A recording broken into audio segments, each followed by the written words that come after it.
директ фильмді бұл жарақат ап қалдық қой деп ел назарына ұсынбай ақ қойсақ та ешкім бізге ұрыспайтын еді. Бірақ өмірдің шындығы сол, өмірде тек қана қуаныш бола бермейді. Әрине өмір ақ пен қарасы қатар жүреді, қиындық та болады бұл спортта. Соның барлығын ашып көрсетейік дедік, өйткені бізден кейін Америкаға келетін жігіттерге, бауырларымызға бір жол көрсететін бір фильм болсын дедік. Сондай жағдайларда өзін қалай ұстау керек, қандай жағдайлар болып қалуы мүмкін, соның бәрін ашып көрсеткен бір фильм болды деп ойлаймын.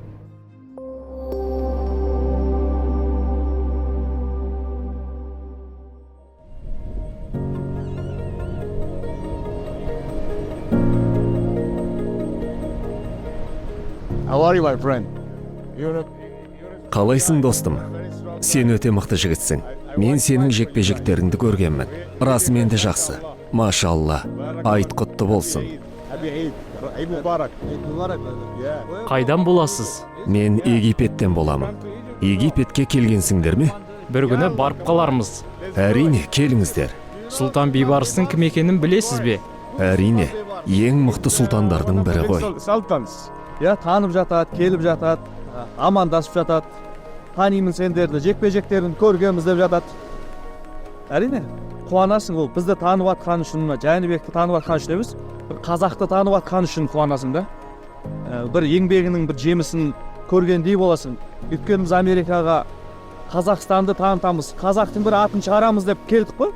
Мақсатымыздың бір бөлігі сол ғой. Соның бір жемісін осындайда бір көргендей боласың, қуанып қаласың.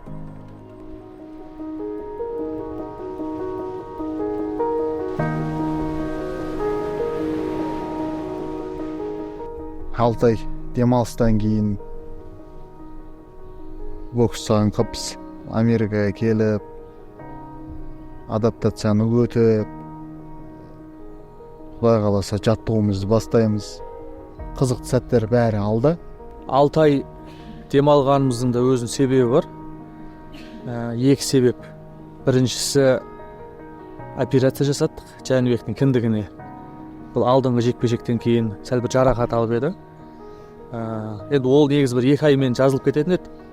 Одан кейін алдымызда үлкен жекпе-жектер болады деп күтіп, әртүрлі келіссөздер болып, әртүрлі адамдармен сөйлесіп күттік біраз.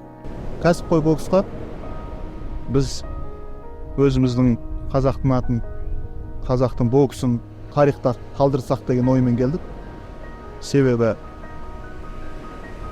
бізге Америкаға келіп алып, ақша үшін бокстасқан, бір атақ үшін бокстасқан қатты келмейді. Біз шынымен ақша үшін бокстасақ, бізде әрине көп спонсорлар болушы еді. Жоқ дегенде, қазіргі букмекерлік соларды логотип қылдырып жабыстырып шығатын еді, ақша үшін бокстасақ. Ондай бізге ондай атақ керек емес, ондай мақсатты тұтқан жоқпыз да. Тек қана қазақтың атын, қазақтың боксын, кәсіпқой бокста тарихта қалдырып, қазақ стайл тарихта қалдыру деген ой ғана болды. Қазір сол ойда жұдырықтасып отырмыз. Көп адамдар бір титулға жетсем деп барын салады ғой. Промоутерлер, менеджерлер, спонсорлар өмірін арнайды. Бірақ Алланың қалауымен бізде қазір 2 титул бар, 2 әлем чемпион титул бар. Бірақ әлі бір чемпион емес сияқты, Жәнібектің өзі айтқандай, әлі бір толыққанды бір чемпион емес сияқты сезінеміз өзімізді. Сөйлесеміз ғой, әңгімелесеміз. Нені қалайсың, мақсатың не, арманың не деген сияқты. Әртүрлі спортшының әртүрлі мақсаты бар ғой. Жәнібектің мақсат 4 титул. Өйткені біздің Қазақстан тарихында әлі ешкім 4 титулды жеңіп алмаған. WBO титулын алғаш рет Қазақстанға алып келдік, тарих жасадық. 13 жекпе-жекпен, 15 жекпе-жекпен 2 титул алдық. Аллаға шүкір, оның өзі үлкен тарих. Ендігі бізге қалып тұрған бір нәрсе бар. Ол 4 титулды біріктіріп, қазақтың балалары Америкаға келіп, тарих жасай алатынын барлығына дәлелдегіміз келеді, дәлелдеп жүрміз. Және бұл жолдың ешқандай қиындығы жоқ екенін, адам істеген, адам істейтін көрсеткіміз келеді, Алланың қалауымен. бізде басында жұдырықтасқымыз келетін чемпиондар көп еді. Басында Андраде болды, Мангуялар болды, Канелолар, Бенавидистер, соның арасында Чарлолар, соның арасында қазір бір жұдырықтасып бір өнерімді көрсетсем екен деген Бенавидис пен Канело болып тұр қазір. Осынырады, артық сынырады ғой. Сосын ба? Былай жетті артық сынырады. Осы Былай ғой ма? алдыра.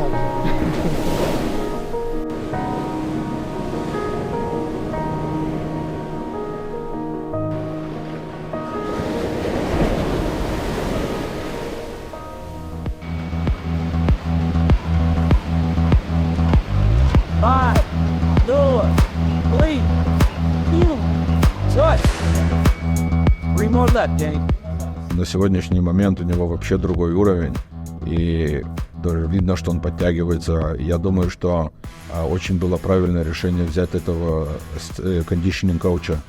Он очень сильно помогает и развивается, и даже такие вещи, как вот, например, скорость у него появляется в каждом бою, даже не в бою, а в самой подготовке все выше и выше. Күнделікті аптасына 3 рет күш қуатты арттыруға, кондишнинг жаттығуға келдік Джоудың залына. Жәнібектің 12 раунд бойы шаршамай 1 минуттың ішінде қайтадан шаршаса қалпына келіп алуына көмектесетін жігіттер осы жігіттер. Бұл кісілердің подходтары өте тиянақты, кәсіби тұрғыда көрсетеді өздерін. Жаттығудың, лагердің басында келген кезде толығымен өлшеп алады, сенің күшің қанша, сенің дыханияң қай уақытқа дейін жетеді, аяғың қанша күш көтере алады, қанша секіре алады деген сияқты бәрін өлшеп алады. И сол бір лагер бойы соны шыңдайды, соны көтерумен жұмыс істейді. I always want to make sure Jenny is as optimal as possible. Ауыр жаттығудың алдында және соңында міндетті түрде керілу, созылу жаттығуын жасаймыз. Себебі мұның бәрі жарақаттан сақтайды. Қазір ауыр жаттығу бітті. Жүрек қағысы бәсеңдеді. Ертеңгі жаттығуына дайын болу үшін Жәнібектің аяғын созып, бұлшық еттерін босатып жатырмыз. I will prepare one horse. Біздің елге қонаққа келгенде сендерге арнайы жылқы дайындап қоям. Қасымызда тұрып соғым сойғанымызды көресіңдер. Егер қаласаң, сен де сойып көрсең болады.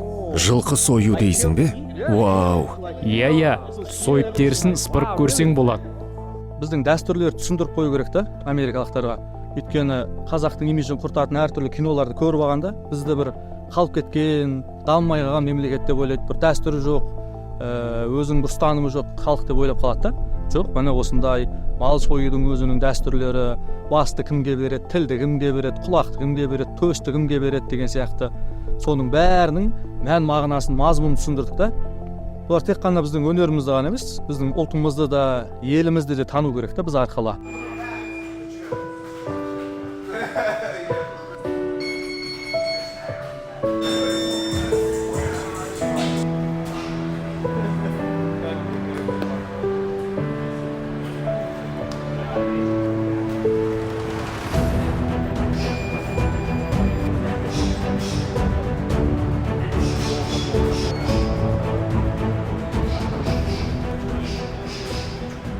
Деньги — это последствия, они по-любому придут, но вот есть цель.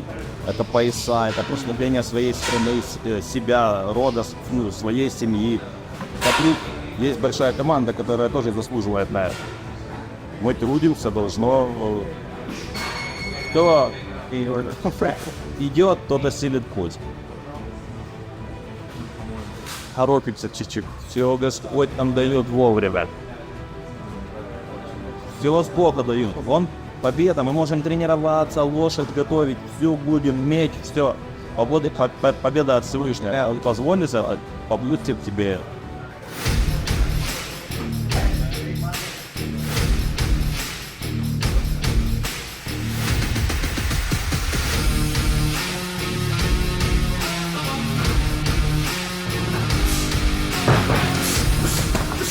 Великолепно они, кажется, проходят с Павел.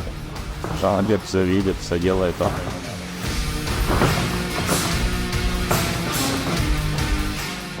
Голова, живот, вот передний выходи, или прямой, или боковой, вообще такой будет.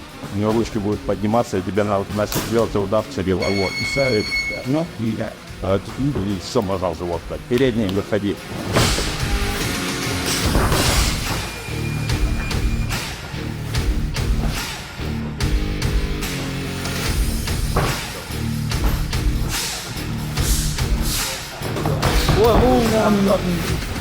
Происходит.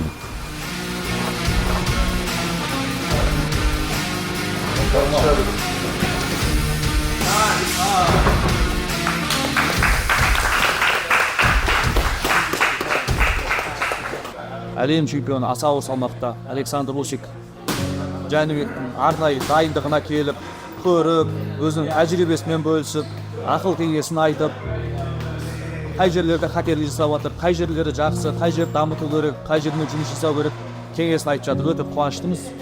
Осындай атақты тұлғалардың біздің залға келуі, бізді қолдап жатуы, әрдайым Жәнібектің жекпе-жегін көріп тұрамын деді, тілеулеспін деді, Құдай қаласа. Ең бастысы асықпасаңдар, барлық нәрсе өзі келеді. Жарық жұлдыз болып тұрған Усик қой. Екі салмақтың абсолют чемпионы. Былай айтқанда біздің лагердің басына бір үлкен мотивация болғандай болды. Өйткені ондай чемпиондар әркімнің залына кіріп атқан жоқ. Енді біздің командада болғаннан кейін, сол бір менеджерда болғаннан кейін үлкен бір қуаныш болды. Әңгімелесіп, өзінің тәжірибесімен бөлісті. Ол деген біз үшін енді ары қарай өзімізді арттыруға, өзіміздің күшті техниканы арттыруға үлкен күш. Сондықтан да бүгін өте қуанышты болып спарринг істедік. Қазақ айтады ғой, мен істедім дегенше ер істеді десейші, ер істеді дегенше ел істеді десейші дейді. Біздің Америкада жүруіміз, көк туды желбіретіп жатуымыз, әлем чемпионы болып жатуымыз, әрине еңбектің Алланың қалауымен болғанмен, артымызда елдің тұрған сезіну, жетістікке тікелей себеп, тікелей қатысы бар деп есептейміз. Және де әрине спортшы тек қана жалғыз өзі жетістікке жетіп, жалғыз өзі белес бағындыра алмайды. Оған мықты команда керек, оны баршаңыз білесіздер. Біздің осы үш жекпе-жек бойы өзінің қолдауын көрсетіп жатқан жігіттер, Америкада алаңсыз жаттығыңдар, қазақ стилін тарихта қалдырып жатсыңдар, сендерді мен әрдайым қолдаймын деп Кеңес Рақышев ағамыз бізге өзінің қолдауын көрсетіп, Америкадағы қазақ стилін шыңдауымызға үлкен көмегін көрсетіп жатыр. Тек қана қаржылай емес, өзінің ағалық жылулығын да аямай, хабарласып жағдайымызды сұрап, барлығы дұрыс па, алаңсыз жүрсіңдер ма деп, ағаның солай бір арқадан қағуы, бетті қақпай белді буы біз үшін үлкен бір мотивация. Соңғы жекпе-жекте титулдарды қорғап жатырмыз. Сол жаттығулардың арасында үлкен спарринг қарсыластар келді, үлкен тәжірибе алмасатын сапалы спарринг қарсыластар келді. Ол әрине барлығы қаржыға келіп тіреледі. Ал сол қаржылай бізге үлкен көмек көрсетіп жатқан Кеңес ағамыз жаттығуымызға алаңдамай, ойымызды басқа жаққа бөлмей, уайымдатпай, осы жақта емін-еркін осы іні бауырларымыз өздерінің бір шыңын бағындырсын деген жақсы ниетімен, жақсы сөзімен бізді әрдайым Қазақстаннан осы Америкаға шығарып салып тұрады. Кентуккиға келдік, Луисвиллға. Арнайы Лос-Анджелестен ат терлетіп келдік. Ат терлетіп келдік деп әдейі айтып жатырмын. Бұл жаққа Қазақстанның белгілі бәйге шабатын жылқысы Кабир хан келді. Кабир ханды көріп, жалын сипап, исін искеп, тамашалап қайтайық деп Жәнібек екеуміз арнайы келіп отырмыз.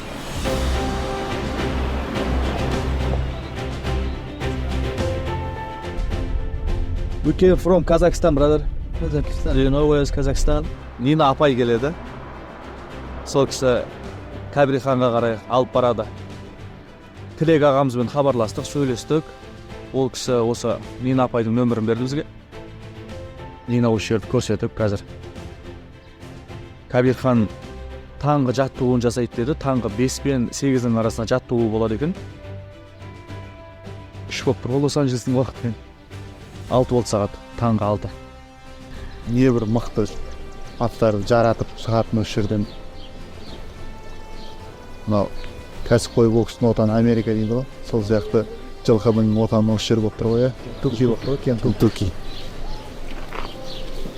Біздің даусымызды естіп елеңдеп жатыр ғой. Қазақтың даусын сағынып қалған сияқты ғой Америкада жүріп. Кабирхан, айналайын Кабирхан, қалай жағдай, жақсы ма? Қазақтар келді, қазақтар. Қазақтың даусын сағындың ба? Қазақтың әріпін сағындың ба? Қазақтың еркелетуін сағындың ба? Ой, айналайын, көзім аштай тыңдап тұр. Ой, айналайын Кабирхан. Түседі ғой бұлар, түседі бәрі. Машалла, машалла, баракалла. Америкаға келіп шабайын деп жатқан тұңғыш қазақтың тұлпары ғой. Бұлайша айтқан кезде тарих жасайын деп жатыр. Біздің командада қазақ стайлда тарих жасауды үнемі айтып жүреміз ғой. Жәнібек те тарих жасады, WBO-ның титулын алғаш алып. Таңғы 4:30-нан бастап, міне жаттығуларым шыңдалып жатыр. Енді бұндай мықты жерде жаттыққан, жақсы условиясы бар жерде жаттыққан жылқылар әрине өте мықты болып шығады. Өте жақсы результат, нәтиже көрсетеді деп ойлаймын. Бәйге, көкпар біздің елде өте қатты дамыған ғой. Сол бәйге саласы әсіресе керемет. Табиғаты тамаша, бүгін тұманды болып тұр. Барлық жағдай жасалған. Бұл Атшабар Кентукки дерби өтетін жер. Кәдімгі үлкен елге танымал Атшабар. Кабирханның осы жерге келіп жаттығу жасап, жаттығу базасын осы жерде істегеннің өзі бір үлкен жетістік. Не деген чемпион жылқылар бар, не деген бірінен бір өткен. Аллаға шүкір, біздің Кабирхан да арасынан ерекше дараланып көрініп тұр ғой. Сүмірейіп, мөлейіп, түрі жоқ, бір келбеті жоқ емес, ерекшеленіп дараланып тұр. Мен қазақтың жылқысымын деген сияқты. Кабирханға қазақтың көк жалауын жабайын деп жатырмыз. Бұл жай ғана көк жалау емес, Жәнібек Әлімханұлы чемпион болған кезде, екі титулдаған кезде де осы көк жалауды Жәнібектің иығына жапқан болатымын. Құдай қаласа Жәнібек сияқты әлемді бағындырсын, чемпион болсын деген ниетпен Кабирханға жабайын деп жатырмын. Бисмилла. Ал Кабирхан, чемпион бол. Жеңіс тілеймін, әлемді бағындар. Шынымен де өзімізге былай бір сағынышымызды бастық, мауқымызды бастық, яғни жылқының ешін иіскеп жүрген адамымыз ғой. Бір ерекше ішкі сезімге бір жақсы мотивация болды. А в Америке Кабирхана знает? Я знаю, там много людей увидели YouTube, когда он победил в Дубае, the Mukhtar Challenge. Also, он advertising очень хороший на YouTube. One part like this. No, yeah. Yeah. I know, they're good slope right there. Шілденің 13-інде Лас-Вегаста жекпе-жек өткіземіз. 2 титулды қорғаймыз. Сіздер келесіздер деп үміттенемін. Қонақ болыңыздар. Әрине біз сонда боламыз. Нина апайдың 2 баласы да боксқа қызығады екен. Құдай қаласа 13 шілдеде Лас-Вегасқа келеміз деп айтты. Осы Луисвиллдан 2 сағаттық жерде өзінің үлкен фазендасы бар екен, аттары, жылқылары бар екен. Жүріңдер, ақыры келіп қапсыңдар, көріп қайтыңдар, тамашалап қайтыңдар деп қонаққа шақырып жатыр. Қазір енді 2 сағат жол жүріп, Құдай қаласа Нина апайдың фазендасын аттанайын деп жатырмыз.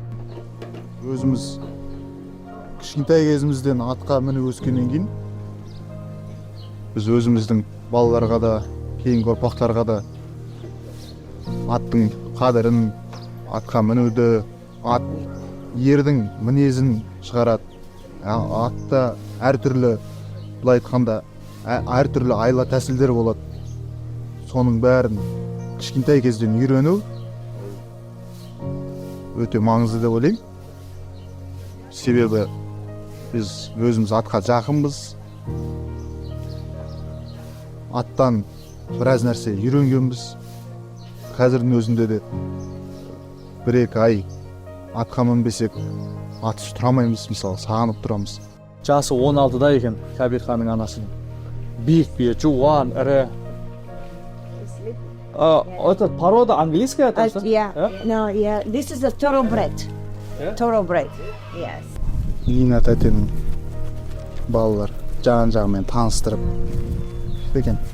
Әрқайсысынан жаңағы төл түсіріп, және төлін сол төлімен ақ былай айтқанда өз-өздерін асырап отырған. Сатып ақ соларды. Жақсы. Осындай сапалы қоралар керек екен бізге де. Енді Құдай қаласа міне осындай жерге келіп, осылай бір шабыттанып, осындай бір ойлар, енді адамға саяхаттаған кезде, осылай бір аралаған кезде ойлар туады, мотивация оянады ғой.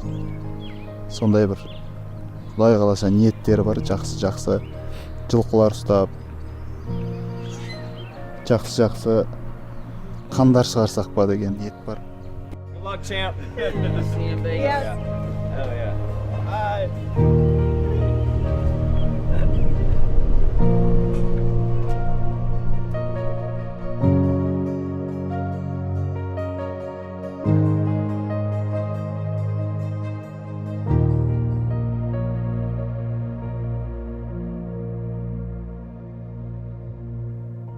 Мұхаммед Али атамыздың жатқан жеріне келдік. Мұсылман кісі ғой. Құран оқып, дұға етіп қойып. Қазақы дәстүрде бар ғой.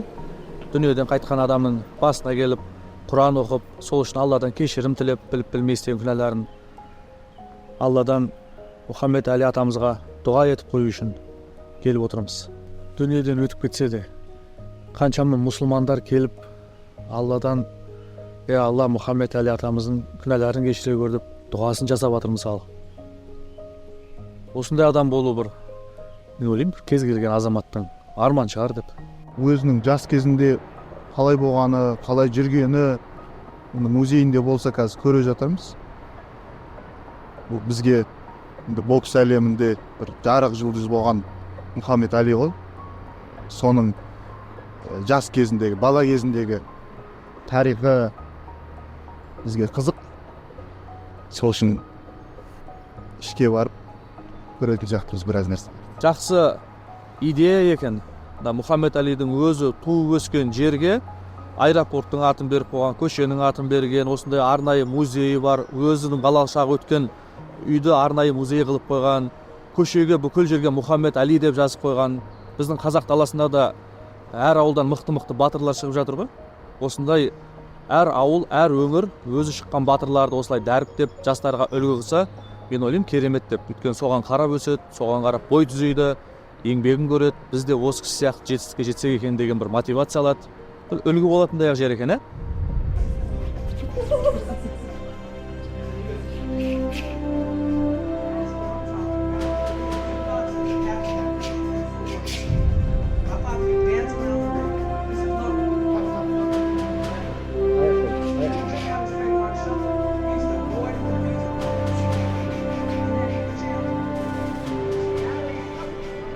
Енді бұның бәрін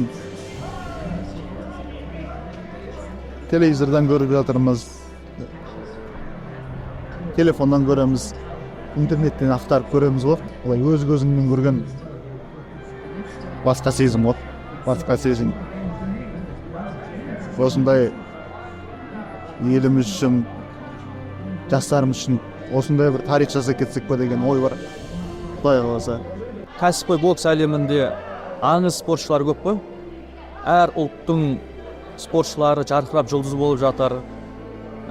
Көп ойланатын едім бұрын Америкаға келмес алдым. Неге осы қаны қазақ, жаны қазақ бір қазақтың баласы Мұхаммед Али сияқты, Мейвезер сияқты, Пакьяо сияқты әлемді аузына қаратқан, әлемді таң қалдырған бір спортшы неге бір қазақтың баласына шықпай жатыр деп көп ойланатым. Арман мақсатпен осы Америкаға келдік. Қазір 2 титулды алып отырмыз. Біз сенеміз, күмәнді ойлардан аулақпыз. Құдай қаласа, мен сенемін, Жәнібек Әлімханұлы осы Мұхаммед Али сияқты, Мейвезер сияқты аты тарихта қалатын тұлға болады. Қазірдің өзінен, мысалы Жәнібектің боксқа киіп шыққан шортиларын, шапандарын, қолғаптарының барлығын, титулдардың барлығын жинап жатырмыз. алла нәсіп етсе мансап аяқталған екен, Қазақстанда осындай дәу үлкен мұражай жасаймыз.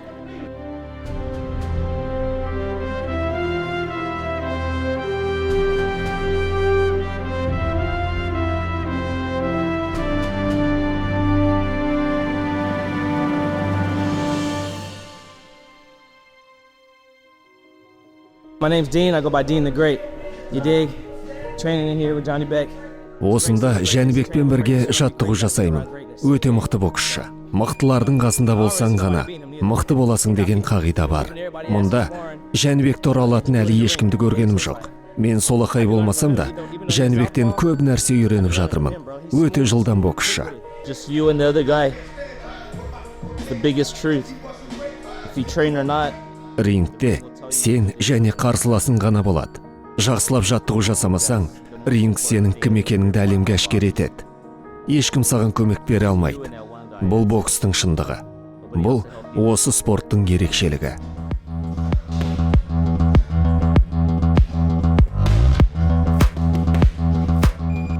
Жәнібектің қарсыласы негізі аш қарсылас.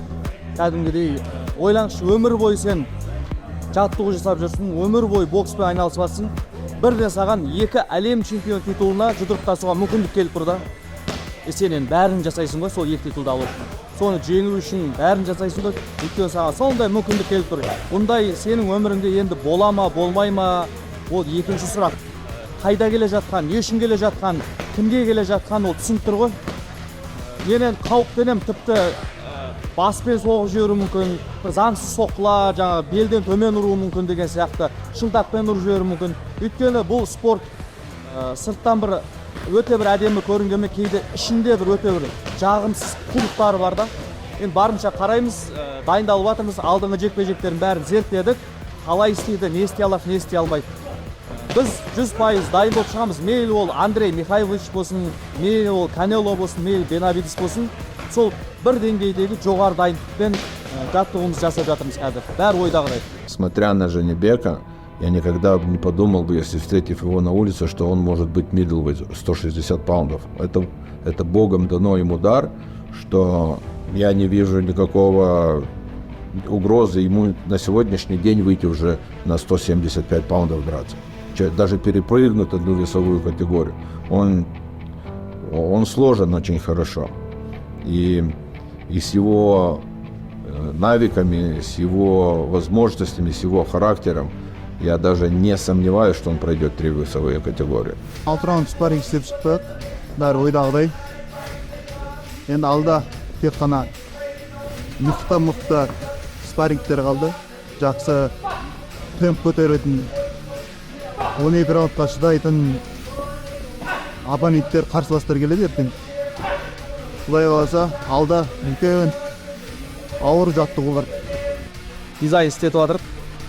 Андай Қазақстанның жалауымен, ona спектетіп Жәнібектің Қазақ стайл шортыйы осындай болады деп жоспарлап жатырмыз, Құдай қаласа. Қолғапты андай жасап жатырмыз. Қазақ стайл деген ол жағында тудың түсі астында сарымен осындай көк. Жәнібек's Kazakh style, okay? Let's put there Kazakh style. Біздің қазақтың достығы, дұшпандығы, мақтаны, мықтылығы, мал іздеуі, өнер іздеуі, жұрт тануы ешбір халыққа ұқсамайды. Америкаға келгелі кітап оқып жүрміз. Сборныйда баяғыда тиіп қашып жүретінбіз. Енді ол кезде елде болдық.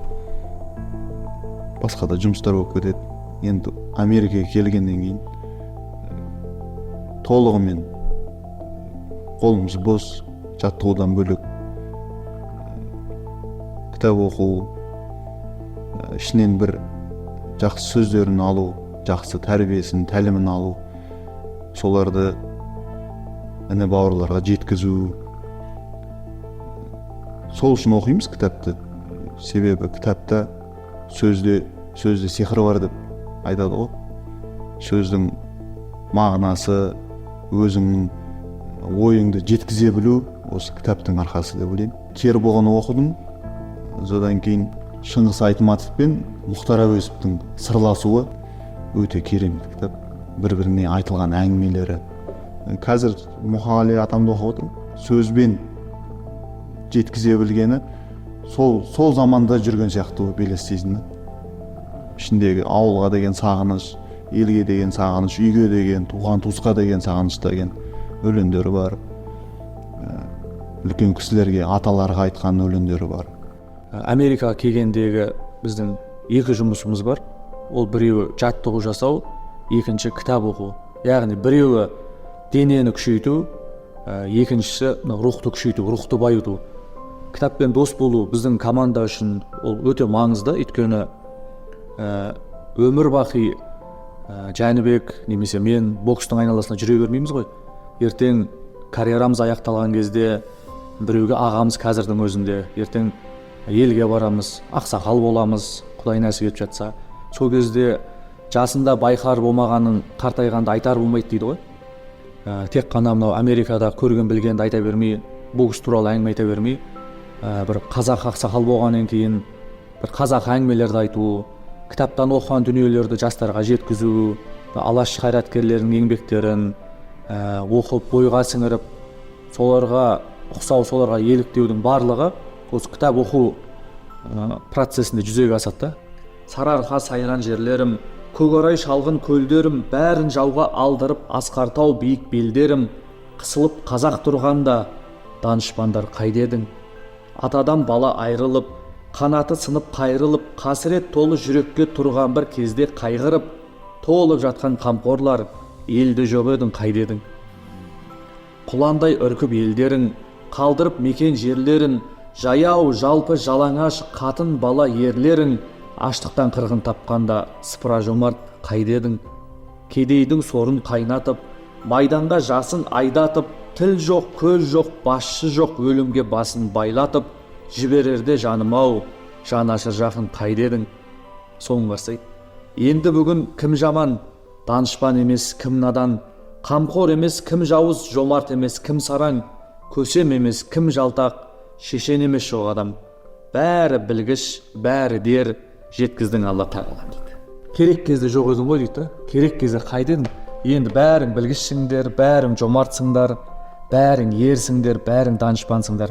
Ал сол сендердің жомарттықтарың, данышпандықтарың, ерлерің, жаңағы адамдықтарың қазаққа керек болып тұрған кезде қайда болдыңдар дейді. Жау кеткен соң қылышыңды боққа шап дейді ғой. Болар іс болған кезде, ой енді біз қазақ деп. Әл-ула вәлә сауфа юғтика.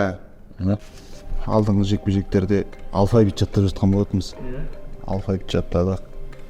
Жаңағы алфавиттің бір-біріне қосуы, алфавиттің астында отыратын сызықтар үстіндегі, ортасында 9 деген сияқты не мағына бітіреді. Бұдан да ақырындап күшейтеміз. Өйткені түп нұсқасында оқу баяғыдан бір арман, мақсат болатын, ниет болатын. Осыны атамыз, апамыз қазақшасы бар еді ғой, бір бет қағаз, осыны мынаны үйреніп алыңдар, ертең біз қайтыс болған кезде басымызға келіп Құран оқисыңдар деп үйретеді ғой. Мұхаммедті арнайы шақырамыз. Енді Жәнібек екеуі күніге бір 2 рет, 3 рет бір сағаттан отырып Құран оқиды, үйренеді. I started when I was like, I think 2 or 3. Мен Құран жаттауды 3-4 жасымда бастадым. Әкем үйге имамды арнайы шақырып, күніге бізге Құран жаттататын. Мысырдан көшіп кеткенде де әкем басқа имамды тауып, Құран жаттатуды тоқтатқан емес. Өсе келе менде қари болу мақсаты пайда болды. 15 жасымда Құранның жартысын ғана білдім. 1 жыл өткен соң Құранды толығымен жаттап алдым. In 1 year I memorized second half. 4 мезгілдей адамзаттың тағдыры тек қуаныш бола бермейді әр күні. Мұңайғанда жібітетін қайғыны Құран деген құрғақ жүрек жаңбыры. Құран деген ақиқаттың жаршысы. Құран деген жақсылықтың қамшысы. Көркем мінез жайқалтатын бойыңнан. Құран сөзі жаңбыр судың тамшысы. Құран жауын жүрек шаңын басады. Жауын селі бітеу жолды ашады. Тазарған соң адам бойы ластықтан. бақыт күні нұр шуағын шашады. Аспаннан жаңбыр жауған кезде жерден әртүрлі өсімдіктер, гүлдер, неше түрлі жайқалып шығады ғой. Сол сияқты мына адамның жүрегіне Құран түскен кезде адамның бойынан әртүрлі керемет мінездер, жомарттық, адамгершілік, мейірімділік, көркем мінез деген сияқтылар адамның бойынан жайқалып шығады екен да. Құран сол жүрекке жаңбыр болып жауған кезде жүректен сондай бір жақсы қасиеттер шығады екен. Сондықтан адам баласы Құранға жақын болса, жиі Құран оқи беретін болса, ол адамның жақсы болмауы мүмкін емес. Ол адамның жолы ашылмауы мүмкін емес. Ол адам бақытсыз, яғни ол адам бақытсыз өмір сүруі мүмкін емес та. Әрдайым Құран оқыған кезде адам бақытқа бөленеді ғой. Андай ғалымдардың сөзі бар екен. Құран оқылған үй, мысалы бізге аспанда жұлдыздар қалай анық көрінетін болса, Құран оқылған үй көктегі періштелерге сол жұлдыздар сияқты жарқырап анық көрінеді екен да. Сондықтан әр үйде Құран оқылып тұру керек екен.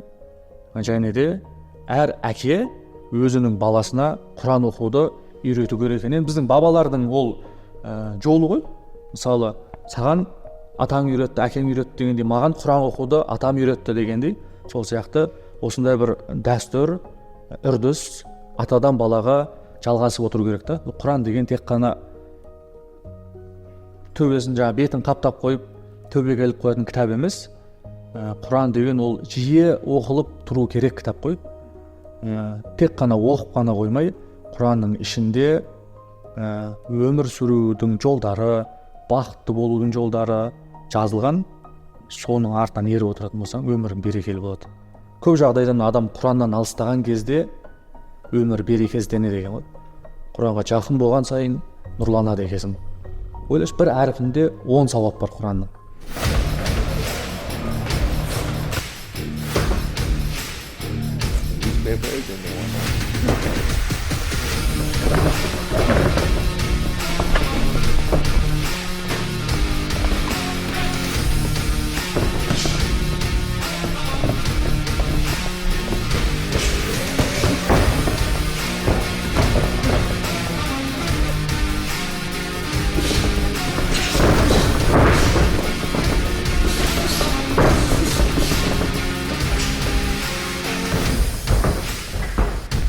Спорт болған екен, әртүрлі нәрсе болады. Беліне жарақат алып, жаттығуды уақытша тоқтатып қойдық. Осы апартаменттегі фитнес залға келіп, тек қана қазір белін қатайтып жатырмыз.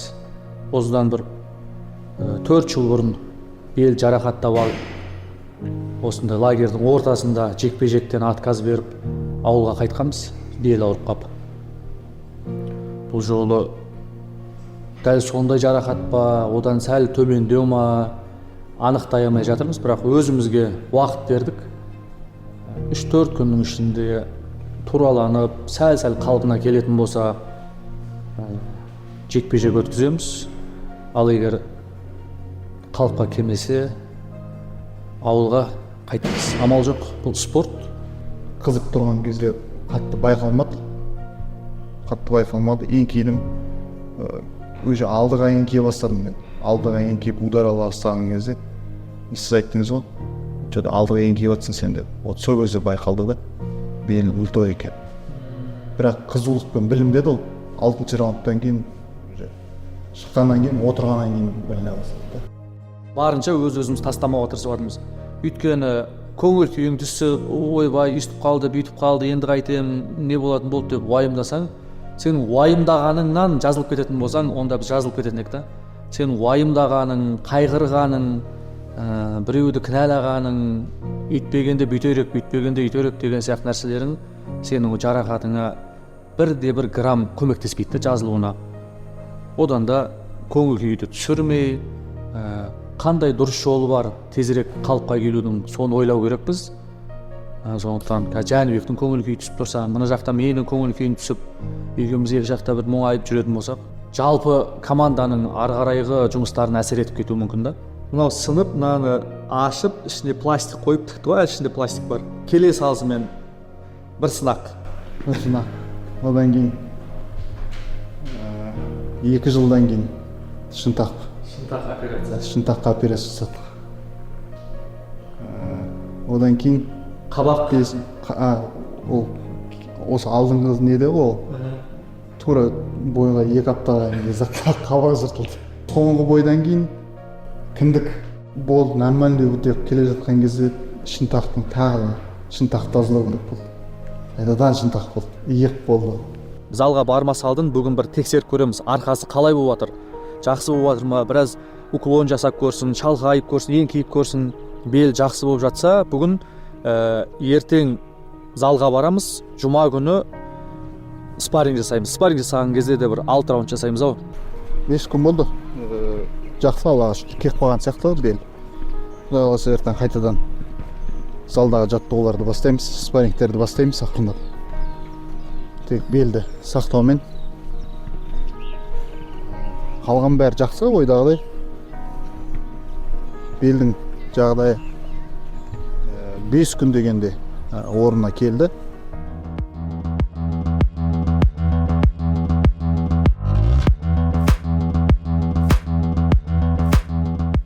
Қолдарды жылдамдыққа, соққыға, ауыр соққыға, аяқты оң жаққа, сол жаққа кетуге, артқа кетуге барлығын толық бір деңгейде ұстау керекпіз. Соған жұмыс басталады. Жарақаттан кейінгі залдағы алғашқы күн жақсы сияқты, жаман емес. Бәрі ойдағыдай. Бұны да бір өтіп алу керек болады. Чемпион дайындалып жатыр, көңіл күйі жақсы. Тәртіп ол бірінші орында ғой. Байқай көп спортшылар бірінші жаттықтырушы келеді да залға. Күтіп жүреді, мысалы 10-да біздің жаттығуымыз басталады. Қазір сағат 10-ға 15 минут қалып отыр. Кей спортсмендерді байқаймын мен, 10:30-да келіп қалады, 10-да деп айтса. Жоқ, бірінші тәртіп болмаған жерде ол жеңіс те болмайды, жеміс те болмайды. Ол үшін спортшы бапкерді күтіп отыру керек залда. Бапкер бірінші келіп, спортшы қашан келеді екен деп есікке қарап әні келе ма, міне келе ма деп болмайды ол. Бапкеріміз жақсы. Маған ұнайтыны өзі чемпион болды ғой. Содан кейін бапкер болды да. Сол өзінің былай айтқанда бапкерден алмаған нәрселерін өзі бапкер болып көрсеткісі келеді да.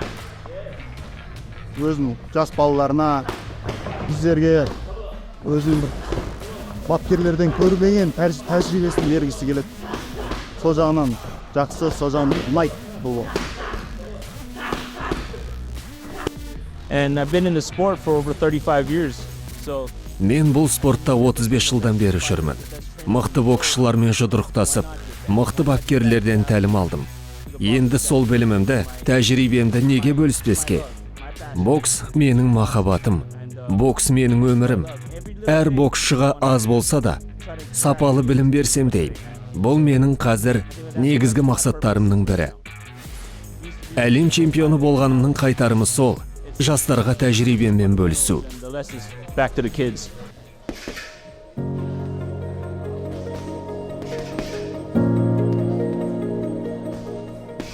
Бұл жақта қандай боксшы бағаланады, соны қатты зерттеп жатыр. Өйткені біз әлемді бағындыруға, бір Қазақстанның тарихында қалу үшін жүрген жоқпыз ғой, бір кәсіпқой бокстың, әлемдік кәсіпқой бокстың тарихында қалу үшін жүрміз.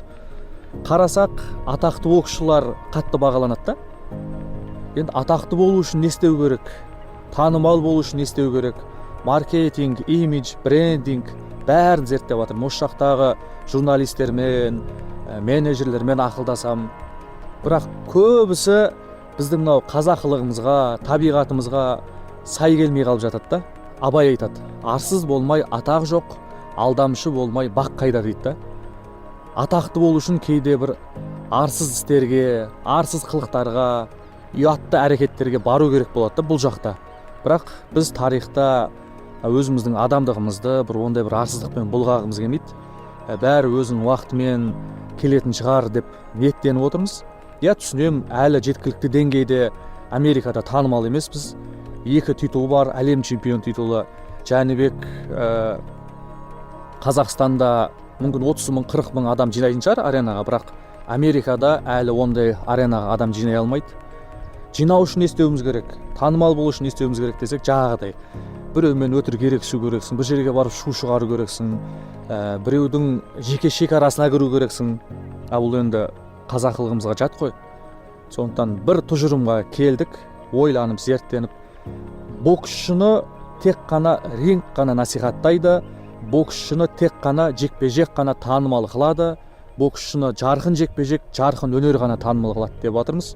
Қазір 15 ақ жекпе-жек бар ғой. Әр жекпе-жек сайын танымалдылығы артып келе жатыр. Алдағы уақытта мен ойлаймын, мен сенем, Жәнібектің жекпе-жектеріне америкалықтар билет алуға кезекке тұрады деп ойлаймын. Чемпионмен бірге осында болғаныма өте қатты қуаныштымын. Ет пісіріп жатыр. Бүгінгі күн өте әсерлі. Керемет сәт деп ойлаймын. Мен өзім Жәнібектің жанкүйерімін. Ринг сыртында қолдап жүргеніме өте қуаныштымын. Шілденің 13-ын асыға күтудемін. Жәнібектің Брикхауста жаттығу жасап жүргені біз үшін абырой. Әрі көп спортшыға шабыт дер едім.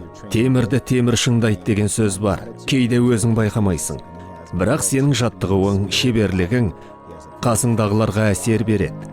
Сенмен қоса олар да өседі. Жәнібекте жауынгерлік мінез бар. Мақсаты айқын. Біз өз тарапымыздан Жәнібектің дайындығы жоғары деңгейде өту үшін барымызды салудамыз. Әрдайым қолдаймыз. Біздің жаттығу залымыз әлем чемпиондарының екінші үйі болса дейміз. Жәнібек ерекше боксшы. Білем, мұны бәрі айтып жүр. Бірақ ол расымен де бірегей боксшы. He's very special, and I know a lot of people say this, but he is a one of one. Біз Брикхаус деген осы Калифорниядағы ең мықты бокс залында жаттығу жасаймыз. Әрдайым бізге қолдауларын көрсетеді. Әр жекпе-жектің алдында промо ролик дайындайды, бізді түсіреді, Жәнібектің дайындығын түсіреді да. Енді бұлар өздерінің әлеуметтік желілеріне салады. Өйткені бұларда да американский подписчиктер көп қой. Жәнібектің Америкаға танылуына бірден бір көмегін тигізіп жүрген, қолдап жүрген осы жігіттер. Бүгін тағы да осы стейкті пісіргенімізді, бокстан бөлек, бокстан тыс өмірімізді түсіріп, бұларда бір жақсы фильм жасап жатыр. Соған арнайы біздің апартаментке қонаққа келді. And you have to control your breathing, your heartbeat. Like it's very, very serious. Снайпер болу оңай емес. Жүрек қағысын, тынысыңды бәрін бақылауда ұстауың керек. Айналаңда не болып жатқаны сені мазаламау керек. Қарма, боранба мән бермейсің. Оңтайлы сәтті күтіп, нысанаға дәл тигізуің керек. Жолбарыс та аңға шыққанда асықпайды ғой. Ақырын басып, жемтігіне жақындайды да, сәті келгенде атылады. Жемтігі жолбарыстың қайдан келіп қалатынын білмейді. Жәнібектің рингте өзін ұстауы снайпер мен жолбарыс сияқты. Қарсыласы соққының қайдан келгенін көре алмайды. Сенің жұдырықтасуыңды көргенде мен де құр отыра алмаймын. Шабыттанып кетем. Жаттығу жасап кетпесем де өзіме Жәнібек сияқты өз ісімді сауатты жасауым керек деп айтам. My job is like I want to be more focused, and that's contagious, you know. You know, it's 3 months, 4 months, only gym, fighting, blood. 3 ай 4 ай бойы жаттығу залында жүру, жұдырықтасу, қан мен тер сенің түсінігің мен көзқарасыңа әсер етеді. Оңай емес. Жаттығудан соң біз міндетті түрде үйге келіп Құран оқимыз, әртүрлі тақырыптарда сөйлесеміз, кейде ойын ойнаймыз. Мен Жәнібектің тек ұрып соға алатын адам болғанын қаламаймын. Ағасы ретіндегі негізгі ісімнің бірі Жәнібектің өмірлік тарасының да тең болуын қадағалау. Өйткені бокстан да басқа өмір бар.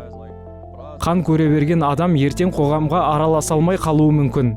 You have to talk, like show something, not only boxing, you know. Алға! Жәнібекке қолдау көрсетіп келіп тұрмыз. Головкиндің рекордын жаңалайды деген үміттеміз. Ауэ Қазақстан. Kazakhstan. And still. Шаршатып құлатады. 100%. Соған сенеміз. Жәнібектің мынау саған ешкім емес.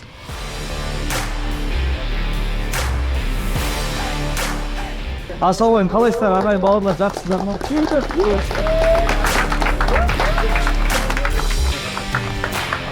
Қош келдіңіздер. Ассалаумағалейкум. Сәттілік. Осындамыз біз, I feel like I'm in Kazakhstan right now. Janibek, can I get autograph real quick?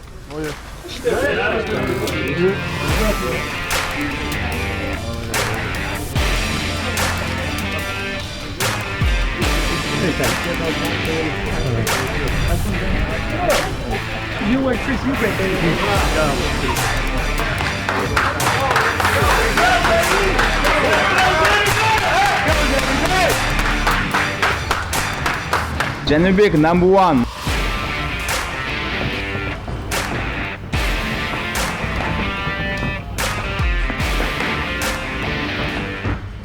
Жәнібек бауырымыздың дайындығына келдік. Дайындығы жақсы болып жатыр. Алдағы жарысты тілейміз. Қуаныштымын біздің осы Америкада қазағымыз қолдап келіп отырғанына қуаныштымын. Бұйырса, енді бұндай мотивациядан кейін тек қана ұру керек болады, тек қана алдыға жүру керек болады. Өзіміздің қазақтар келіп қолдап, алға қазақ, алға Жәнібек деп жатыр. Біз үшін үлкен мотивация бұның бәрі.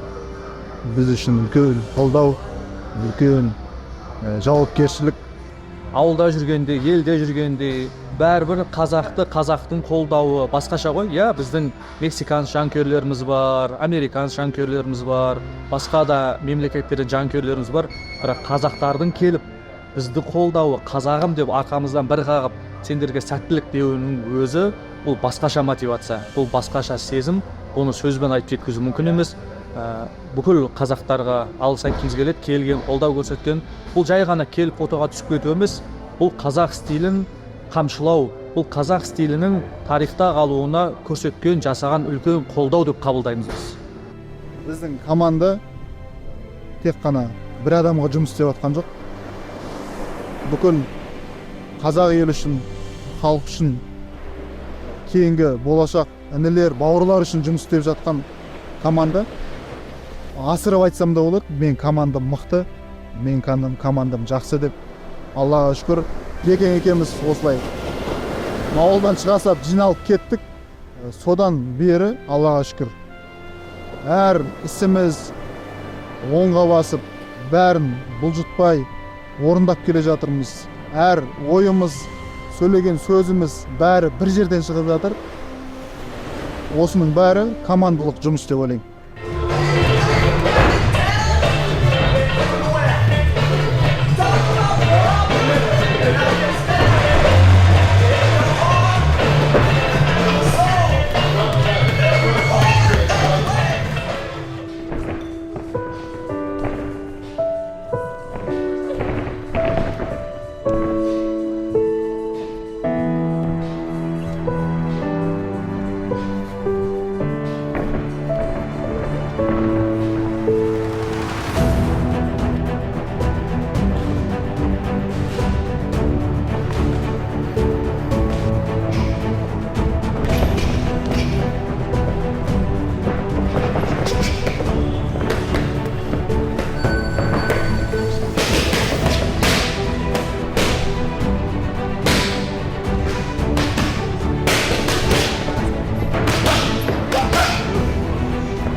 Бүгін бізде 12 раунд спарринг, 3 спарринг партнеріміз келді. Міне біздің спарринг партнерларға біздің команда бізге өте жақсы көмектесіп жатыр. Илайс деген Жәнібектің спарринг партнері. Бұның Раулдан айырмашылығы бұл алға қарай жұмыс істейді. Өте жылдам боксер, алдың қолы, артқы қолы жылдам. Жәнібектің бойы ұзын ғой. Сол көп қарсыласта Жәнібектің ішіне ұрғысы келеді, ішіне ұрғысы келеді. Сол Жәнібектің ішіне ұрып жұмыс істетіп жатыр. Құдай қаласа жақсы көмектесіп жатыр. Үшінші спарринг партнеріміз бүгін 12 раундта істейтін. Бұл енді таза мексикан стайл бұл. Бұл жігіт артқа жүру деген жоқ бұл жігітті. Тек қана алға, тек қана алға. Жәнібектің аяқ жұмысына, қорғанысына, ішке кіріп кетіп, былай қорғаныстарына жақсы көмектесіп жатыр.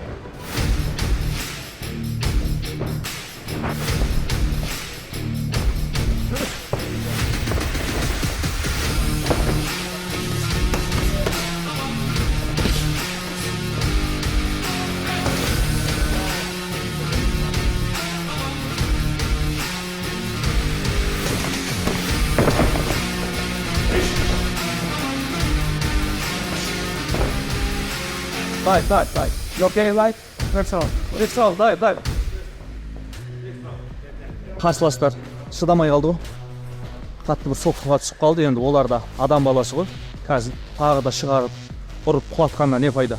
Олар біздің жауларымыз емес, бізге көмектесуге келді. Сондықтан бір қарсы соққыға түсіп қалды. Тоқтаттық енді, дайынбыз ғой, көріп тұрмыз. You ready? If you ready. Okay. 100% сақадай саймыз. Құдай қаласа енді салмақты ретке келтіреді Жәнібек. Ары қарай келесі аптаның сәрсенбісінде Лас-Вегасқа қарай ұшамыз. Енді осы кампта біз 6 спарринг партнермен жұмыс жасастық. 6 түрлі бокстасады, 6 да көмектесті. Ауысып тұрды. Мысалы дүйсенбі күні екеуі келсе, сәрсенбі күні басқа екеуі келіп, мысалы бүгін үшеуі келді деген сияқты өте кереметпіз. Дайындық базасын жасадық деп ойлаймын. Құдай қаласа, оның ішіне осы жұмыстың жемісін көреміз деп сенемін, Құдай қаласа. 8 апта бойы тынбай еңбек еттік. Қарсыласқа қарсы дайындалдық. Физикалық тұрғыда дайындалдық, тактикалық тұрғыда дайындалдық. Бәрі ойдағыдай өз орнымен, жоспарымен өтті. Енді кезекте тек қана салмақтың уақыты ғана қалды. Салмақ ұстаймыз, салмаққа түсеміз, одан кейін жекпе-жек. Жалпы осы кемп толығымен 100%-ға жақсы, сапалы өтті деп ойлаймын. Әлемде қазір американская мечта деген ұғым бар ғой, яғни америкалық арман деген. Әр адам әлемнің түкпір-түкпірінен Америкаға әр түрлі мақсатта келеді. Біреу осы жақта қалып өмір сүргісі келеді, біреу ақша жасап ауылына ақша жібергісі келеді, біреу осы жақта жұмыс жасағысы келеді. Былайша айтқан кезде әркімнің өзінің америкалық арманы бар. Біздің Америкаға келгендегі арманымыз, мақсатымыз, біздің америкалық арманымыз ол 4 титулды алып, 3 салмақта әлем чемпионы болу.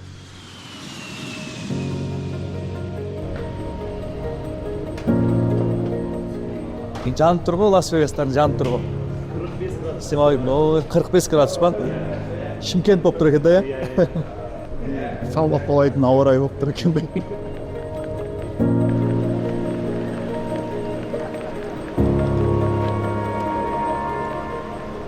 Тек анандай ғой, жекпе-жек істеп кететін қала ғой, ешқандай қызығы жоқ. Жекпе-жек болатын гостиницаға кел, жайғасайын деп жатырмыз, Құдай қаласа. Бүгін енді кешке бір жаттығу жасаймыз. Ары қарай ертең біраз ресми іс-шаралар басталады. Баспасөз мәслихаты, журналистермен кездесу, ESPN телеарнасына сұхбат беру деген сияқты негізгі іс-шаралар ертең басталады. Ары күні салмақ өлшейміз. Сосын сенбі күні жекпе-жек. The WBO and IBF middleweight championships of the world. Doesn't get any bigger than that. The champ to my right, Janibek Kazakh style, Ali Manalov 15-0, 10 knockouts.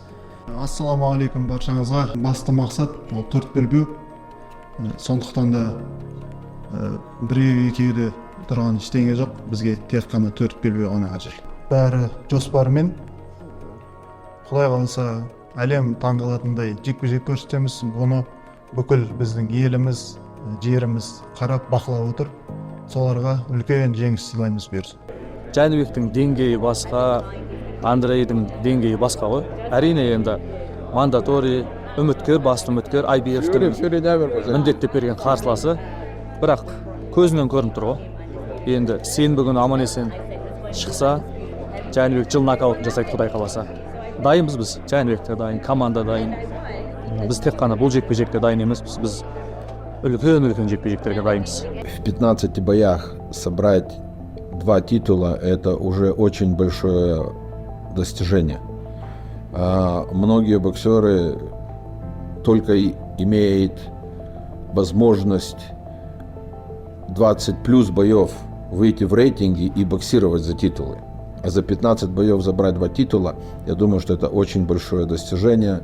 Это, конечно, желание Жанибека стремиться туда, желание туда достичь самого высокого.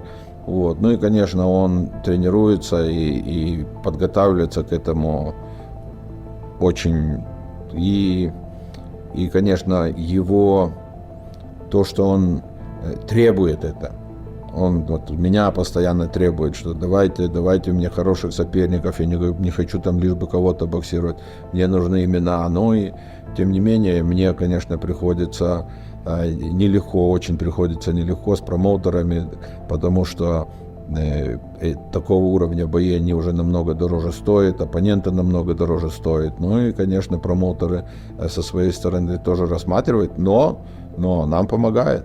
Поэтому мы достигаем, то есть тут как бы завязана вся цепочка работы. Конечно, самая главная роль это дается Жанибеку, потому что он делает, он работает над этим, он, который выходит в ринг. Но остальная команда, конечно, помогает и делает все, что может.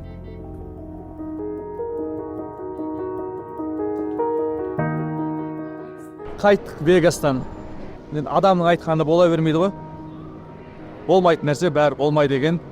Бұйырмайтын нәрсе қанша сен қалағаныңмен болмайды деген, бұйырмайды деген.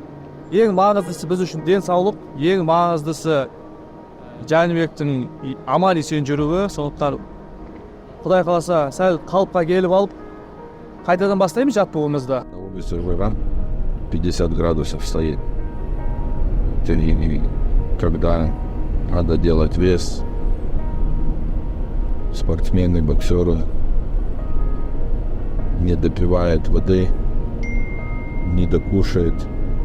А тут последний день осталось, надо было сделать вес, и Жанибеку было трудно. Но он боролся с собой до самого последнего, как настоящий воин. Все равно хотел сделать вес, все равно хотел это все сделать, но кто-то, наверное, сверху увидел и сказал, что не надо так, потому что может быть хуже. Вот, и пришлось, что пришлось, поехали в больницу, где они не нашли вообще ни капли воды у него, и прокапали, отлили его водой, и он сейчас уже восстановился. Но сейчас еще надо чуть больше восстановления, и я думаю, что все будет хорошо. Аздап қалыпқа келіп алсын, денсаулығын жақсартып алсын. Командамызбен отырып ақылдасамыз. 160-та салмақта қаламыз ба, жоқ әлде жоғары салмаққа ауысамыз ба, ауыссақ бізді не күтіп тұр, бәрін ойласамыз. Әзірге 2 титул бізде, әлем чемпионы атағынан әлі айырылған жоқпыз. Енді бойды жекпе-жекті кейінге шегереді. Ойласамыз, Құдай қаласа, Алла тағала берекелі шешімдер шығаруды нәсіп етсін. Бізге алаңдап, хабарласып, жағдайымыз сұрап, өзінің уайымын білдіріп жатқан жанкүйерлердің барлығына алғыс айтамыз. Өте көп адам хабарласты.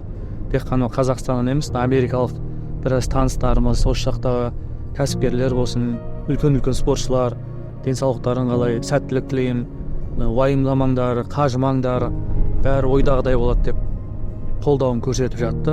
Бұл біз үшін де өте маңызды, өйткені сен тек қана жеңіске жеткен кезде ғана қасыңда жанкүйерлер болып, сенің басыңа қиындық түскен кезде ешкім таппай қалсаң да қиын да негізі. Жоқ, біздің жанкүйерлер шынайы екен, тілеулес екен, Аллаға шүкір.